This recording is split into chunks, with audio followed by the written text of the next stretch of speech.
Cry me a river, build a bridge, and get over it. Treacherous and Nobody No Crime are two of her best written songs. Not my favorite thing ever. Chef's kiss, I love it. Really not gonna sound that much different. Literally so many. 'Cause I remember it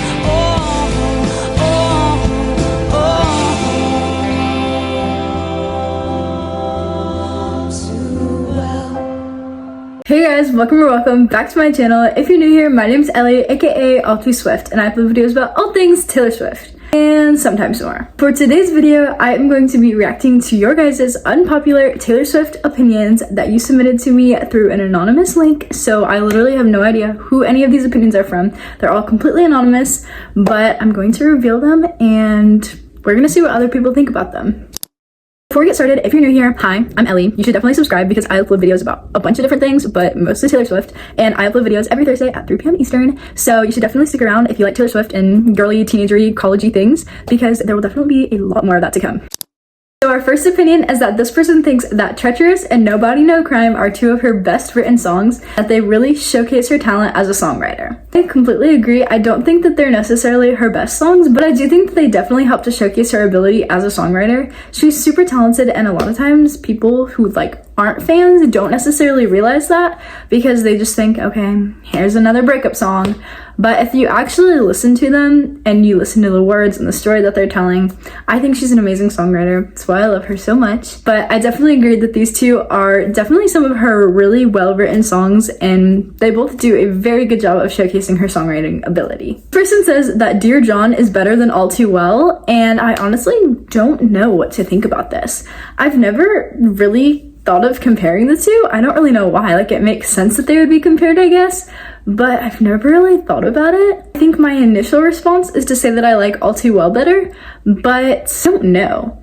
I'm not the biggest fan of Dear John just because it feels so long, which that's funny of me to say when All Too Well 2-minute version exists. But if we're just comparing the OG versions of the songs, I feel like Dear John is just so slow. And yes, it's heart-wrenching and it's so sad and beautiful lyrics, but it just feels really slow. And I feel like for that reason, I like All Too Well better, but I don't dislike Dear John in any way. I just prefer All Too Well. This person says that Florida is one of her best songs, and I honestly am not sure if I agree with that. I think she definitely has a lot of better songs, and I don't even think that Florida would be one of my favorite songs off of the Tortured Poets department. I think that's great that you love it, but personally, it's not my favorite thing ever. I don't dislike it at all. However, I don't even think it really falls into my top 10 on the Tortured Poets department, so I personally do not think that it's her best song ever.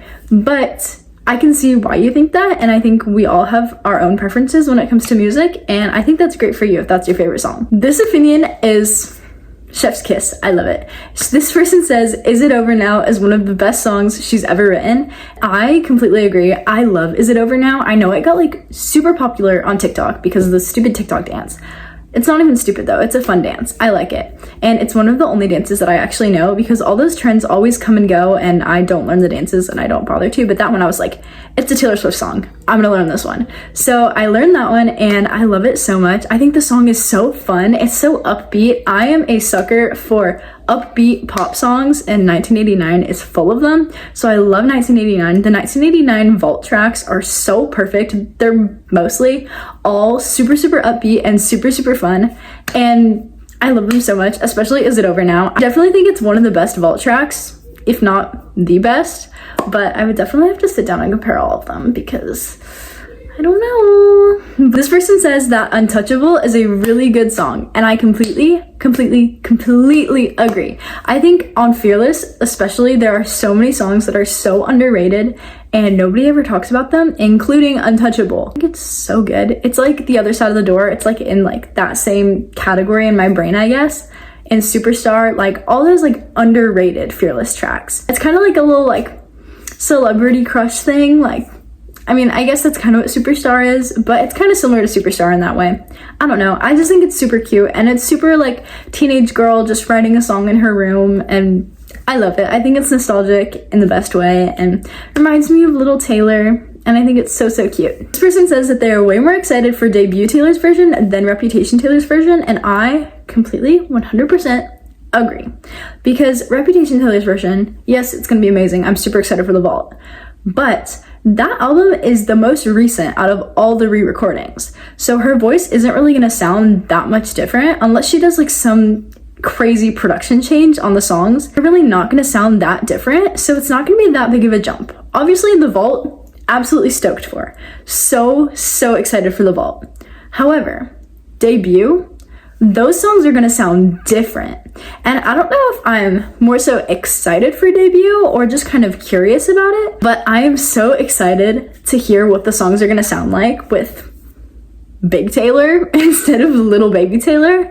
Like, it's gonna be such a big difference, and so excited for the vault because there is so much material to work with. Like, do you guys realize how many unreleased songs she has from debut era and even before? Like, there are literally so many options, literally like infinite options. Basically, the vault could be longer than the album itself. Like, there is so much material to work with, and I'm so excited to hear which ones she chooses, and obviously to like actually have an actual like studio recorded streamable version of those songs, because there are so many unreleased songs from that era that are so good, but you can't actually like listen to them. So once she re-records them, we will have actual versions, and I'm so excited. This person says that So Long London is honestly a bop, and they said they know it's supposed to be sad, but they honestly love it. And I agree that I do love the song. I don't know that I would call it a bop necessarily, just because I feel like, I don't know, it's not like super upbeat. It's a little sad, a little dramatic. I definitely agree that it is a super well-written song and a complete masterpiece. This person says that her vocals on debut are better than her vocals on Fearless. I don't really know how this is possible. I agree, I don't know how this is possible, and honestly, that's not really something that I've noticed, but if that's something that you've noticed, that's interesting. And I'm curious. I want to go back and listen to them not side by side, but like one after the other and compare and see, because that's honestly not something I've ever noticed, but I've also never really thought about it before. All right, I'm changing my position because my feet are falling asleep. I was like sitting on top of my legs, kind of, which, like, you know, you're probably not supposed to do. But my feet are falling asleep and they hurt. So changing positions. But our last opinion for today actually goes well with my shirt. But this person says that people need to stop talking about the whole feud between Taylor and Olivia. And I completely 100% agree with this. I think that you can love both artists without pitting them against each other. And I don't think you need to think of Olivia as the next Taylor Swift. And I don't think that we need to claim that Taylor shut down Olivia or Olivia did something to like, it doesn't matter. At the end of the day, we have no idea what goes on behind the scenes, and they're both their own people. They both have like people behind them, like behind the scenes running things. They can figure their own shit out. They don't need us to make conspiracy theories and things. And honestly, I think what happened is Olivia was first starting out and she talked about how much she liked Taylor Swift because, you know, she's a big artist that she looks up to. She's inspired by her. Why wouldn't she? But then she started getting more and more fame and more success. And people started comparing her to Taylor. And her team was kind of like, hey, do you want to be seen as that girl that really likes Taylor Swift and also writes music? Or do you want to be seen as Olivia Rodrigo? And however much she loves Taylor, she's obviously going to want to be seen as her own person. Like, even me, if I were to like start writing music and stuff, I love Taylor so much, but I would not want to be seen as that one girl who really likes Taylor Swift and writes music because she likes Taylor Swift. I would want to be seen as my own person who is their own artist.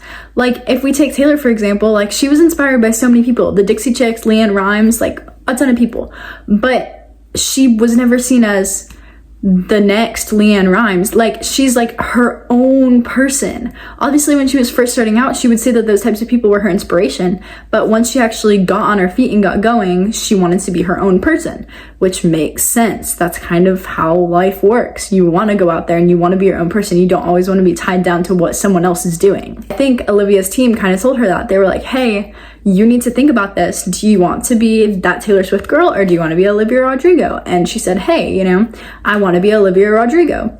And that's what she chose to do, and that's completely fine. There's nothing wrong with that. I don't think that we need to hate on Olivia or think that Taylor did something to Olivia. Like, for all we know, they're besties and FaceTime every night. But Olivia and Taylor just don't tell us that. Like, Taylor is friends with so many people, and we don't get their personal information about being friends. Like, we know she's friends with like Blake, Selena, a bunch of different people, but we don't get like screenshots of their texts as proof that they're friends. We just like kind of know that they're friends behind the scenes.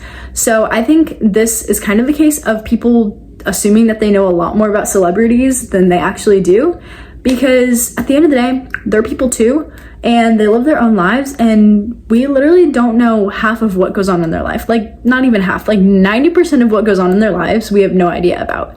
So we have no way of knowing if Taylor and Olivia are friends, if they hate each other, whatever. But at the end of the day, it should not matter, because they're just musicians and we can listen to their music. I love Taylor so much. I went to the Eras Tour in 2023.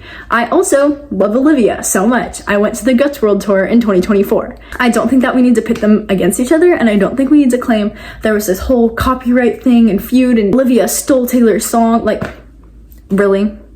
Are we 10 years old? Cry me a river, build a bridge, and get over it. Anyway, that is it for today's video. I hope you guys enjoyed hearing other people's anonymous Taylor Swift opinions / confessions. I guess I don't really know what else to call them, but I know you guys usually really enjoy these videos, so hopefully you don't get tired of them. But they're super fun to film and honestly kind of easy to film, and we love easy to film videos because it takes a lot of stress off of my shoulders, because I am super busy with school and work and everything else. Anyway, if you made it to the end of the video and you enjoyed it, which obviously you're at the end of the video, so that means you enjoyed it, you should definitely subscribe, because I upload videos like this every single week.